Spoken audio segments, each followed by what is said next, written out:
Hello, my name is Joel. Um, yeah, the society and indeed the family plays a huge role in the mental health of men. And I'm speaking as a typical Nigerian man. You see, as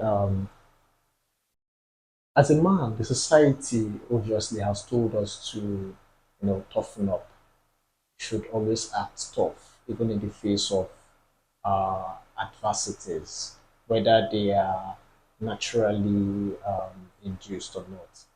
And while that is good, it is also good for, you know, a human being, but now a man, to understand that um, even though these challenges are they are bound, you should know when to, speak up, seek help, look for a community where you have brothers that understands the struggle that you go through, because this can only be a lived experience. Let me give you an example. Let's start with the family, because the family is the unit of a society.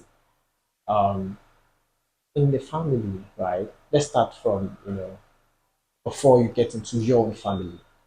Say parent gives birth to four kids, two boys and two girls. Already, when the children start growing up from the early ages of 12, you see them starting to prioritize, the females, trying to see them as, women that they are, trying to explain to them the dangers of the society, especially as it concerns premarital sex and otherwise. Some of the time, if not most of the time, the men or the male children are left unattended. You have cases where this male child basically learns from the streets, they learn from their friends, they learn from their colleagues.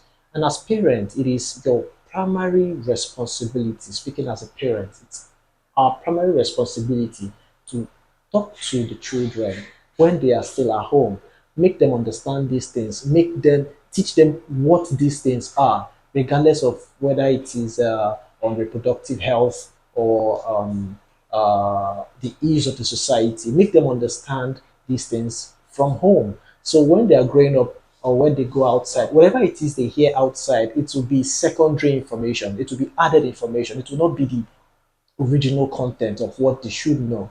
Then they should see their parents first and foremost as their role models, people they could listen to, people they feel has all the answers to all the questions. And as they grow older, as a parent, as a responsible parent, you digress some of these things to, them having to understand certain things on their own through experience. But it's your primary responsibility to um, make sure they understand these things.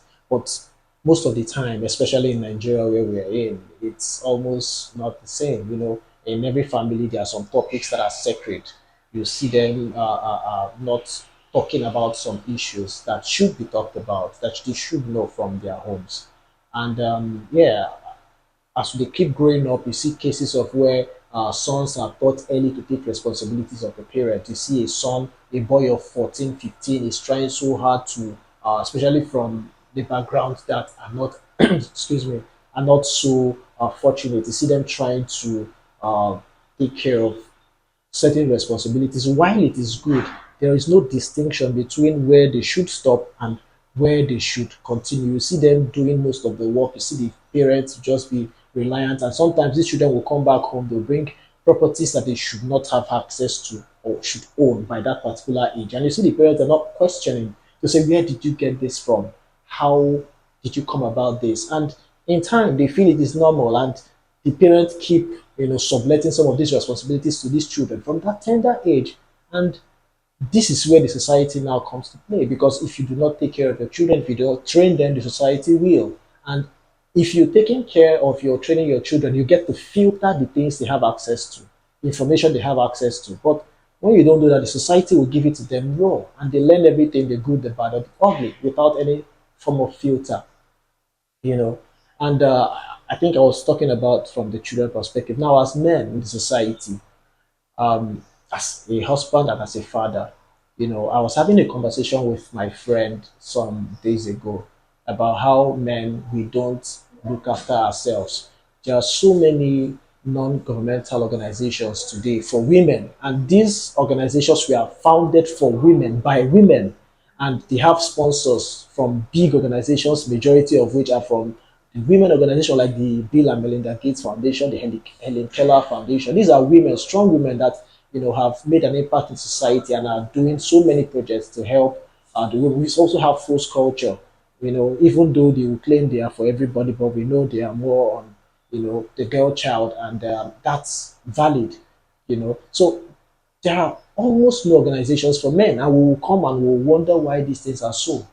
Nobody stops the men from creating these organizations for men, for boys, young boys, right? And we're talking about the impact it has on society. You see, men, they would, especially as a Nigerian man, would meet every Friday or Saturday or weekends. We'll go drinking, and we'll talk about business, the progress, and everything. But nobody stops to ask, how are you feeling, my brother? How are things with you? Are you okay? Are you good? What challenges are you facing? As men, we've been told to toughen up. Even in some rare cases where some of these women talk about it, they laugh at you, they tease you, and they will tell you it is tough love, it is how men are. And you see these men, they will laugh and they will go home, and at the end of the day, many of them are depressed already and they are suicidal. In fact, it is on record statistics that the most number of people that commit suicide in Nigeria are men. And this is because we feel like we don't have any, even amongst our close circle of friends, we don't have this. I was talking to my friend, like I said, why can't we as men have a club, a society where we have for just men? We see our brothers struggling. We ask, are you okay? What are your challenges? How can we help? We give interest-free loans, or even sometimes even with a little interest, to say, okay, you know what? I understand things are tough with you. This is a loan of, for example, 5 million naira. Add it to your business. Let's see how it can help you.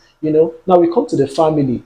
Most men, they of course, men are the society has made us the sole provider. In fact, it's a role for us. We are the sole providers of each family. I'm not saying there are not families that women are also sole providers, but you know what I mean. Now, in a society like ours, where we're peculiar to the men providing, some of the time, even especially in this economy that is challenging, this challenging economy that we are in right now, the men, they go out of their way to provide and do so many other things, and most of the time they are not being appreciated. Instead, they are met on so many excuses of you're not providing enough. We are meant to do this out of at least or 10 I gave you. You've been able to do only two, only three.